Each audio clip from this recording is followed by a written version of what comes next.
අපිට විශ්ව මහතාවගේ විරෝධතාවයකට ඊයේ ප්‍රහාරයක් කියලා ඒ පිළිබඳව ඔබතුමාලගේ පක්ෂයට සහ ව්‍යාපාරික තමයි මේ චෝදනා එල්ලුවේ. ඒ පිළිබඳව මොකක්ද අදහසක් තියෙනවද? අනේ සුගීෂර් බණ්ඩලාගේ විරෝධතාව අපිට තියෙන වැඩේ මොකද්ද කියලා කියනකො 10ක් 15ක් අරන් ගිහලා කොහෙන්ද එක කෑ ගැව්වම ආණ්ඩුවට මොකද්ද වෙන්නේ? අපිට කිසි ප්‍රශ්නයක් නැහැ. හැබැයි අපි හිතනවා ගම්වල ගෙවල් ඉස්සරහට කියලා කෑ ගහනකොට ඒ ගම්වල මිනිස්සු එකට ඉඩ දෙන එකක් නැහැ කියලා. ඉතින් ඒ නිසා ගම්වල මිනිස්සු ඒක මොන පක්ෂද කියලා අදාළ නැහැ.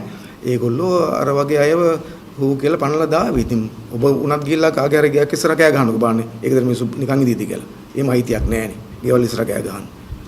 ආණ්ඩුවක් එක කෙනෙකුට ප්‍රශ්නයක් තියෙනවා නම් ඒකට ආයතන තියෙනවා, අමාත්‍යාංශ තියෙනවා.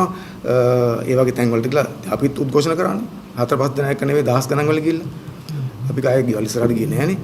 ඒ නිසා ඔය මන්ද මානසිකත්වයෙන් පෙරිච්ච නැත්තම් පොඩි යෝ නිකන් ජනප්‍රිය වෙන්න උත්සාහ කරන සමාජ මාධ්‍යවල මුණ දා ගන්න උත්සාහ කරන ඔය 10 15 අරගල අපිට නම් අදාළම නැහැ. අපිට අදාළම නැහැ.